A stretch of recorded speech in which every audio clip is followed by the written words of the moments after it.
Hey guys, Jen here. So I'm doing this video. I said I wouldn't do any more, but this is this actually relates to all my videos on the channel. I'm pondering getting a new cell phone in my own name this time, maybe ordering it from online.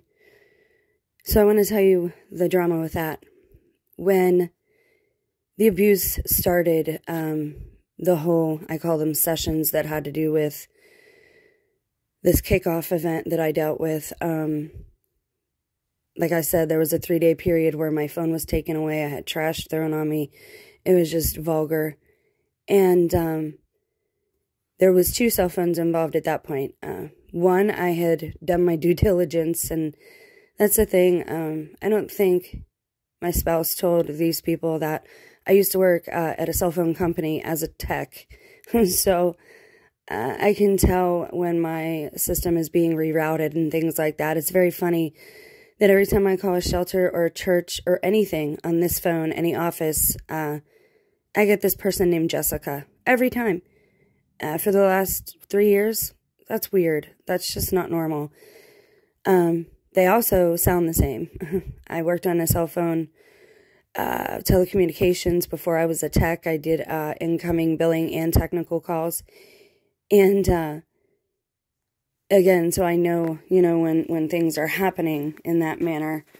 And so I did my due diligence, and because of what was happening to me, I went through his cell phone and found a lot of information.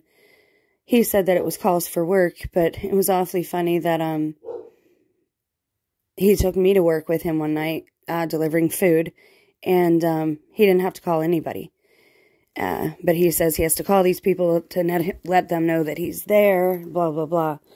So anyway, I found this woman in his cell phone, Jasmine, and I actually tried reaching out to her because, again, I don't think anyone should go through this, and it's obviously going to become an MO for him and people like him. So I don't want to see anyone else go through what I went through. I'm not mad at the women. I'm upset at him. It seems like our whole relationship was fake.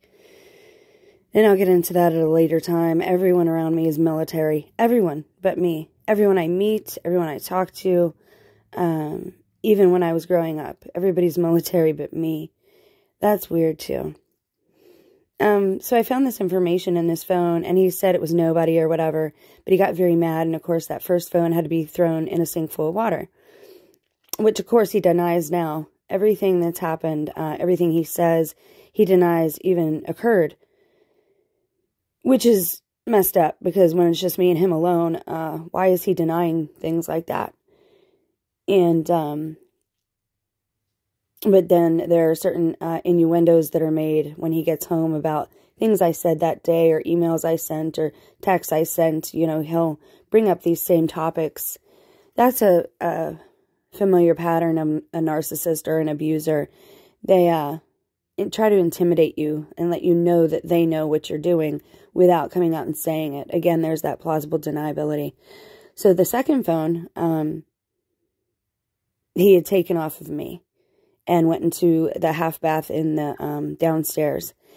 And he was fighting with me and arguing with me. And I said, look, just give me the phone. I got to tell so-and-so not to bring her baby, because I was babysitting for a girl I had worked with at that time. And I knew that, like, the bathroom door was open. There was no lock on it. And again, that was new. That had just happened recently. I forget what happened, that it was taken off. And I poked my head in the doorway, and he looked at me. And there's videos of this right after it happened, where I explain what happened. And you can see the tape on the door. The blue tape was at my height. And when I poked my head in the doorway, I said, just give me the phone so I can text so-and-so.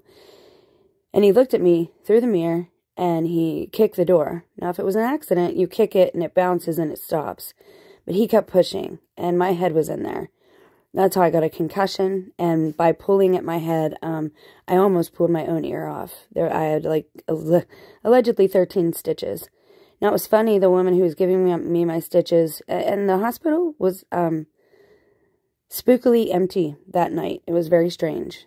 This was probably about a year before CV started.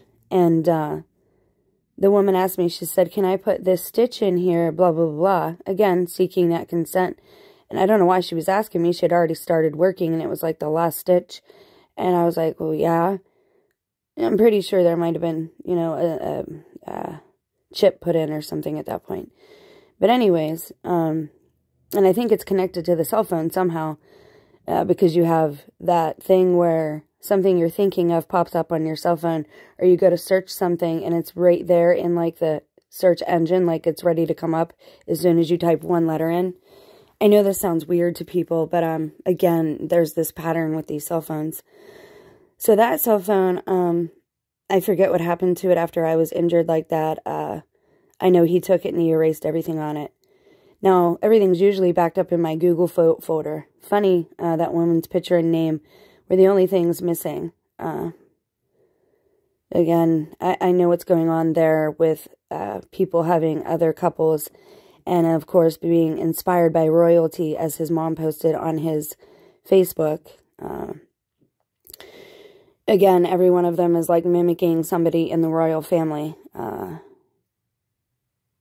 A certain couple, Harry and Meghan, and I think that's what he did. He has his Meghan.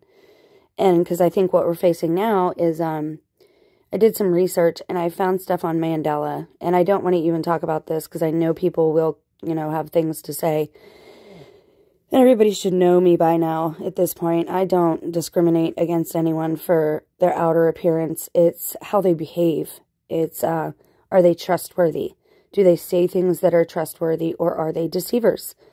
And deceivers, you know, they lie on purpose, and they all have to, like, do something online or whatever to show their allegiance. And when I was searching Mandela, and I might do a video on this if I can find it again, everyone who won a Nobel Peace Prize, most of us know at this point, this world is inverted and the opposite. Everybody so far who's won a Nobel Peace Prize has been somebody that's, like, killed thousands of people in the Middle East with, like, drones, for example. One of our POTUSes. He won that award, and it's just, you know, it's just backwards. And so Mandela won an award, and I was looking him up, and I guess he is all about racial cleansing. And at this point, I think it's happening to single Caucasian people who are not a part of a couple, who cannot have children, who are of a certain age, who are religious, who are independent thinkers, traditionalists. Like I said, it's not just going to be one specified group of people. But I'm like in like 5 of those groups. I'm on disability. They consider me a throwaway person at this point. I've tried getting work again. Nobody will hire me. So anyway, the next cell phone I got, I had a head injury, mind you, and I was severely abused at this point. And they had made me like go through this ritual of like, tell yourself how horrible you are, you know, look in the mirror and tell yourself you're not a good person. And then, you know, bow down to me. That you should get on your knees and beg me for forgiveness. And so, like, I went through all of these things because at that point, I had fell to their temptations. I had used a substance and then did things way out of my character and had a little bit of lost time. And strayed on my so-called husband. Come to find out, we weren't married in the church, so he's actually not my husband. And there actually really isn't a real marriage license out there. Anyways, I won't even get to that. He has relatives who work for the system, and they work in that office, the title office. So, yeah, there's that. So the next cell phone I got at the dollar store. And the girl, this girl that works there every now and again, not all the time, which again is weird, I went to buy this phone, and it wouldn't ring up. She's like, it's all right. I'll go in the back and get you another one. When there was a few more sitting right there. So she had to go in the back and get this phone specifically for me. And when I get it and I open it, there's a text on there from a son to his father, allegedly, talking about pain medication or something. So I knew the phone had been used, number one. And then I got my settlement for disability around the same time, of course. And I was seriously guilt-ridden at this point. I was seriously abused. And if you know anything about abused people, for a long time, maybe forever for some of them, they become really subservient, and you get like this Stockholm syndrome for your abuser. And that's how I was feeling. And so this settlement, I started spending it on him. I bought him a car, which again, I couldn't be there to actually hand the money to the person who took it. He said, well, here, I'll go to this other building. You give me your money. Your husband can come with me and watch me. And you stand here and get the title. Yeah, okay. I don't even think that he had to pay for that car. I think these people get vehicles. There's also an OnStar microphone in there that he doesn't have OnStar. So, but anyways, back to the cell phone. I went to a hotel one night. I said, let's go to a hotel away from, you know, our young men and just let it be you and me. And he picked a fight. He started a fight with me and ends up taking the phone. The next morning, I had to use the hotel phone to try and beg him to come get me, or to call his mother to come get me, because I'm like at this hotel that's a couple of miles away, and it's a long walk for me at that point because, again, I have a serious head injury that I'm trying to recover from, and I'm still being heavily abused and manipulated during this period. So that cell phone had to disappear, and I get home, and I'm like, why did you take my phone again? Where's it at?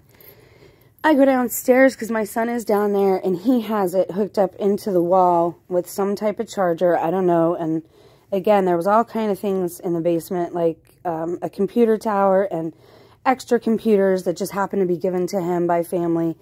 A bunch of phone lines that were hidden by one of his music posters. I did videos of all this. I documented all of it. I still have those videos. I'm not publishing them. They are mine in the event that something happens to me.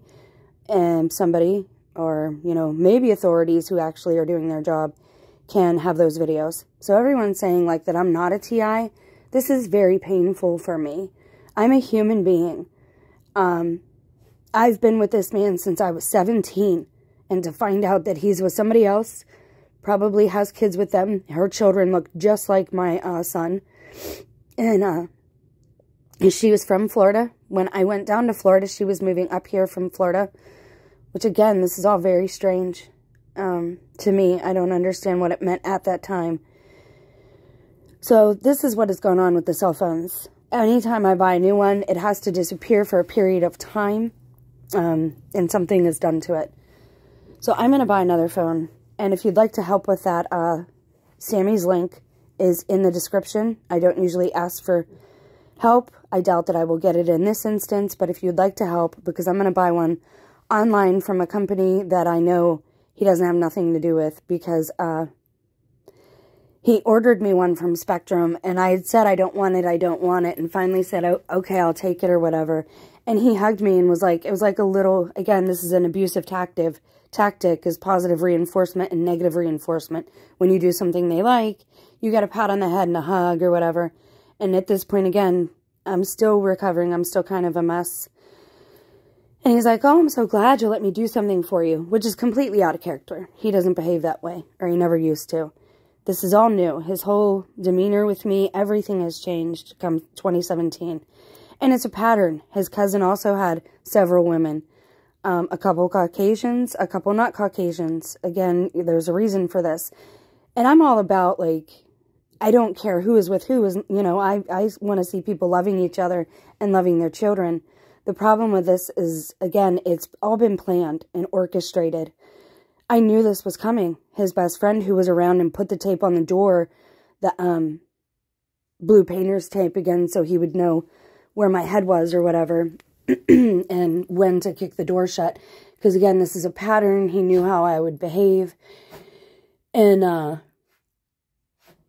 his best friend had told me, you know, in a year, you and I are going to be enemies. And we are. Like, once 2019 hit, everyone, and you know this, you guys know this, they were telling us not to gather, not to be more than six feet together, of course. And this is when people openly, like, change their behaviors. And you know this. I don't have to have confirmation from this. I've seen a lot of videos about this. I've talked to a lot of people online about this. The problem is, though, is I don't want my cell phone controlled by anybody else. And the fact that I'm paying for it is just kind of sick. I'm paying for this treatment to be under surveillance. I'm paying rent, you know. And I'm only paying rent at this time because I have 3 dogs that I love dearly. and I don't want to leave them. They're my responsibility, and that would go against my conscience to just up and leave them. Also, my one son is still here, and my hope is that he'll see these changes that I'm making in myself, and he'll understand that he has free will, and that he can say no to this at any time. Even after everything that was done to me, even after being violated in this house. It's very sick that they're taking money from me. It's very sick that he manipulated me when I got my settlement at a point in time when I could have just left. I could have taken my settlement and just walked. Excuse me. Again, this is very painful for me. I was very in love with this person. I believe our meeting was set up as well, so that I would think I was picking him when in reality, my mom was kind of giving me to this family or whatever because I had dreams that occurred, because, you know, I have whatever that gift is. I've asked God to take it away. It's not stopped. I've stopped any and all occult activity. It still hasn't stopped. So again, some people just have certain abilities that they're born with. Anyways, I think that's why I am treated this way. This is why I am like corralled into a certain area. And I would just ask that if you'd like to help, I'd like to get a different cell phone from a company that I know they're not affiliated with, because he always discouraged me from using them. And it'll be a pay-as-you-go, but a lesser-known pay-as-you-go company. I've never had any problems with them. So if you'd like to help, the link is in the channel About section, and I can put it in the description here. This is Archangel Michael defeating Satan in the end times. And these people, you know, they chose their side, and they're saying that they're godly. And again, these people accuse you of everything that they do, and then they're posers. They pretend to be like you, when in reality, they're not. And you can tell this. If you watch them long enough, you can pick up on the deceptions that's coming out, because they tell on themselves. And again, people will say, oh, you're being judgmental. Look, just because I'm a Christ follower, we are not supposed to be deceived. We're not supposed to allow ourselves to be deceived, and we're supposed to have discernment. You're not supposed to let just anyone into your life. And if you see that somebody is toxic or there's red flags going up, you're supposed to avoid them. You pray for them, you love them, but that doesn't mean you have to be near them. And that doesn't mean you have to affiliate with them. I'm not going to affiliate with users anymore or abusers online. I cannot help my living situation right now. It is what it is. I love my dogs, and I'm not just going to leave them here. When my dogs are hurt, every time I assert my free will, one of my dogs ends up sick for a few days. My littlest one was sick last night. He's also my oldest one. He was shaking. His head was swaying. He was vomiting and behaving a lot like somebody had kicked him or something. And it's not the first time this has happened.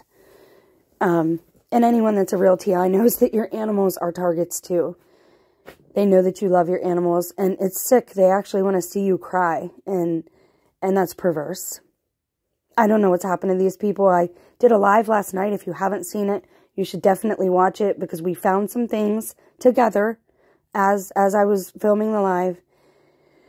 So if there's anyone out there who's actually my friend and enjoying the videos and enjoying the channel and is, you know, supporting and encouraging, you might want to watch that live stream, because again, I love people. And I'm airing all this not because I'm a rat, which has been insinuated by my husband. There was a rat in the tax office. Really? Somebody took a rat in the tax office, and I just happened to have to sit outside because of CV restrictions. It's all BS. It's all about money. These people are funneling money. They're moving people around the country. They're taking children from their parents and giving them to people who can't have children. It's all very perverse. That's where you get the orphan trains from. So, yeah, it's disgusting. They're monetizing people, and I really don't want to be a part of it. I do not consent.